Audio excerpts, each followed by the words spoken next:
What's up, everybody? Welcome to a Thursday edition of The Squeeze. I am Tyler Conium, and we started off the week 3-1 on Monday, 3-0 on Tuesday, 0-3 on Wednesday. The bottom falls out, as it has a tendency to do. We were right there on a couple of these bets. We had the Dallas Wings to be leading at halftime. They were down by 6. They lost that game to the Sparks. We had the New York Yankees to be leading after 5 innings or tied. A tie is a push. They're down 1-0. The Mets scored a run with 1 out in the bottom of the 5th to take a 1-0 lead, so that sucked. It could have been a push.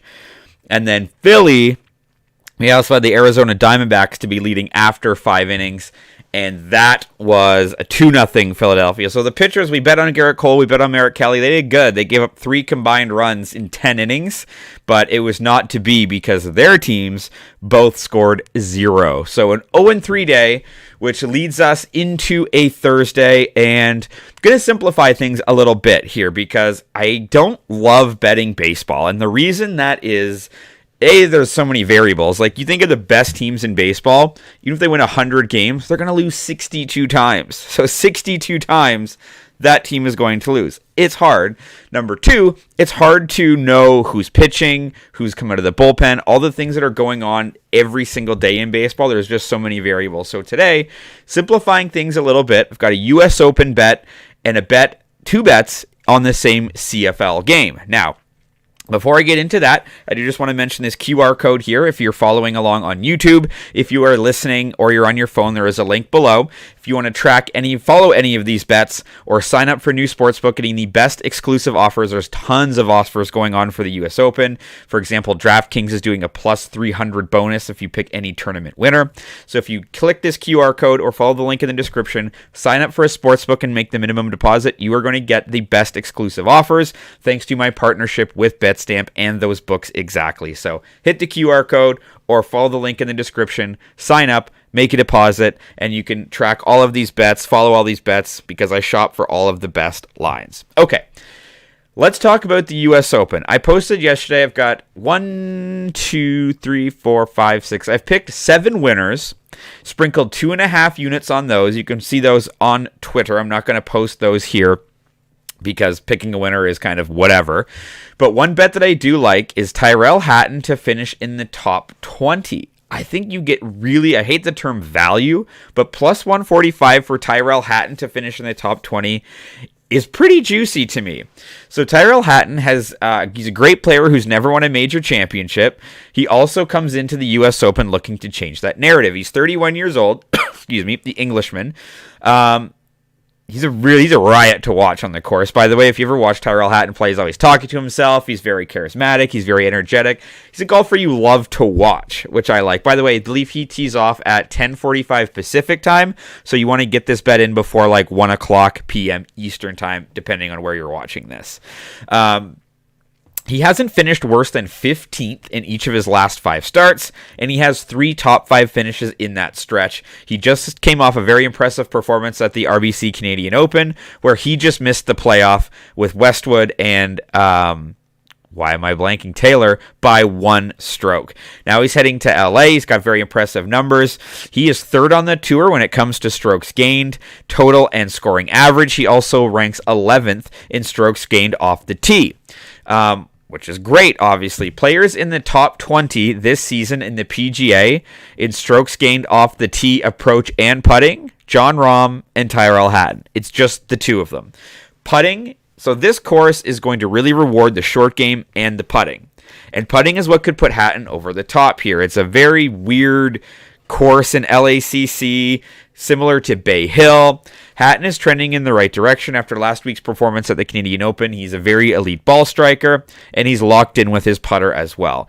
I think that he can make this happen. Top 20, you're getting a lot of value there at plus money for a top 20, the way he's been putting, the way his short game has been, he's been executing his short game. So I'm taking Tyrrell Hatton to finish in the top 20. That's plus 145 at Bet365. And now we're going to shift over to the CFL. Report just came out today that the CFL's ratings are down 12% year over year for the opener, and I got a bone to pick with the CFL, man. I love CFL football. My wife and I were season ticket holders for the Argos for a while, and it's a riot. I will yell from the rooftops that you should be watching the CFL. It's fun football. I get that it's not the NFL. I get it. I'm not trying to say that it is or that it is even necessarily better, but it's fun. It's Canadian. It's wide open. It's offense. It's like college football meets the NFL. That's how I say the CFL. They decide that the defending champions Toronto Argonauts are going to have a week 1 bye. So if there's one thing the NFL does that's smart is what's the primetime week 1 matchup is going to be usually the defending champions against who they beat in the Super Bowl or another massive matchup, right? That's how it works. You put the Chiefs with the Bills or something like that. They opened the calendar with a primetime game of the Calgary Stampeders and the BC Lions. Now, the BC Lions are great, but they just lost their quarterback to the NFL. And again, why wouldn't you put like a rematch of the Grey Cup? You just had an unbelievable playoff, unbelievable postseason, unbelievable Grey Cup, very entertaining. Put the Argos and the Bombers in week 1 in the first game. Instead, the defending champions sit out the first week, which is always great. So anyway, tonight, it's Thursday Night Football. We've got the Calgary Stampeders visiting the Ottawa Redblacks. And I'm taking the Stampeders in the first half, and I'm taking the Stampeders to cover. This is a weird line to me, the fact that it's only 3 points and then 6 points.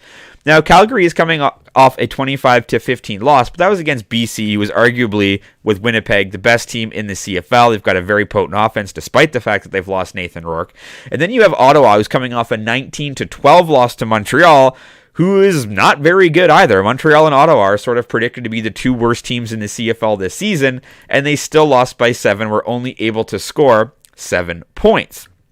Now, when you look at it, the Calgary Stampeders, Jake Mars leading the Stampeders. He's 26 years old. He's getting ready for his first full season as a starter behind center.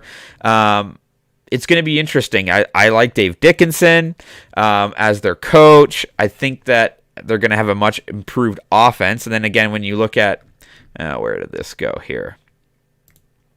Just finding my link from week 1. When you look back to the Stampeders, yeah, obviously it was a disappointing start to the season against BC. They didn't get much going against the offense, but again, BC is one of the best teams in the league. Now they're going to the Ottawa, where the Redblacks have struggled mightily at home, and they're already banged up with injuries, and I think this is a perfect recipe for the Stampeders to bounce back.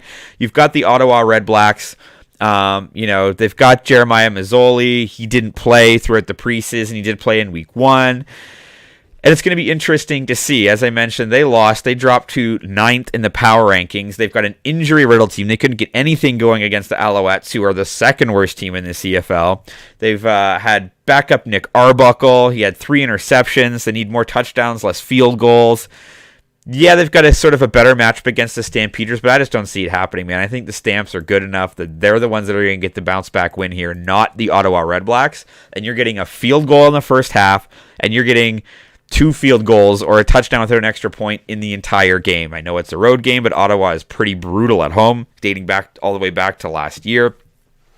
So I think this is a perfect opportunity. And even if maybe we lose the first half but win the second half, maybe we win the first half and lose the second half, I think they probably end up doing both. I think the Stampeders could absolutely rout the Ottawa Redblacks here. And I just don't get these numbers. I think that the books just don't care that much about the CFL. So you're getting -3 for -110 at DraftKings. You're getting -6 for -114 at Bet99. Give me that all day long. Again, if you want to use Bet365, DraftKings, or Bet99, use the QR code here or the link in the description below to sign up for one of those books. Enter the minimum deposit. You're going to get the best bonuses, the best exclusive offers on all of those books. So there is my card for a Thursday. Give me Tyrrell Hatton to finish in the top 20 at this weekend's U.S. Open for +145 at Bet365. Give me the Calgary Stampeders -3 in the first half for -110 at DraftKings. And then give me the Stampeders -6 for the game, -114 at Bet99. As always, drop a comment if you're fading or following. You can follow me on Twitter at Tyler Conium for more picks and props of the day. TikTok and Instagram for just your picks portions, and your audio is on Apple and on Spotify. Have a great Thursday, and let's talk sports.